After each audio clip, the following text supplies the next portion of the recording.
दौदिरि फांदां गुफुरै नायनो गावदांदां महरा नोंनि बे स्रां स्रां नों आंनि अखाफोर गावदां नों आंनि अखाफोर गावदां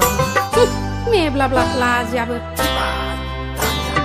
सना दौदिरि फांदां गुफुरै नायनो गावदांदां महरा नोंनि बे स्रां स्रां नों आंनि अखाफोर गावदां नों आंनि अखाफोर गावदां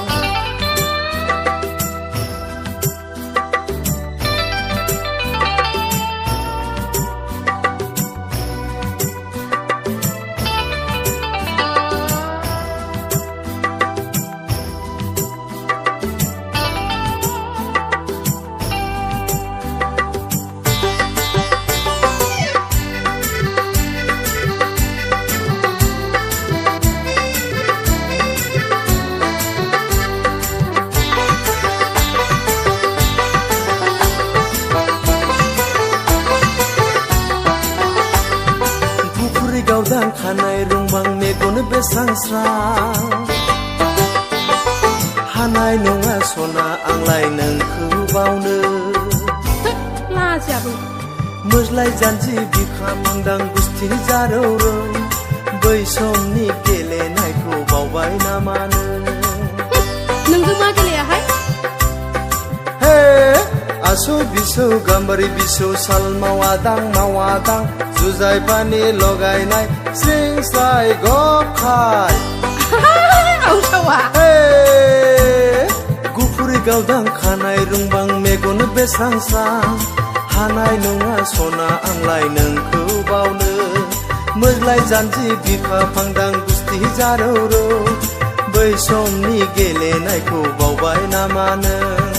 सना दौदिरि फांदां गुफुरै नायनो गावदांदां महरा नोंनि बे स्रां स्रां नों आंनि अखाफोर गावदां नों आंनि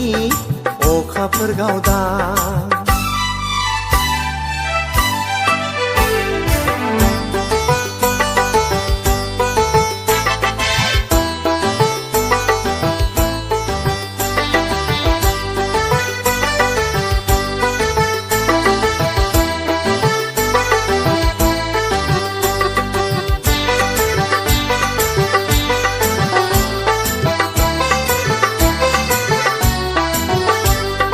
गोसोनि बेराम अजा गैया आं मा खालामबावनो दालाय माबोरै बावनो हाबावनो नोंखौ सना बेखायदा गोथार गोसोनि सना दौदिरि गुफुरै गावदांदां बै समनि गेलेनायखौ मानोथो बावजोबखो माखौ बावनो हे आदि दिगा माइ बलंगा थाम्फै दांगोरा गोमोन गोमोन जालांबाय गोथां गोथां जालांबाय थाम्फै दांगोरा हे गोसोनि बेराम अजा गैया आं मा खालामबावनो दालाय माबोरै बावनो हाबावनो नोंखौ सना गोथार गोसोनि सना दौदिरि गुफुरै गावदांदां बै समनि गेलेनायखौ मानोथो बावजोबखो सना दौदिरि फांदां गुफुरै नायनो गावदांदां महरा नोंनि बे स्रां स्रां नों आंनि अखाफोर गावदां नों आंनि अखाफोर गावदां नों आंनि अखाफोर गावदां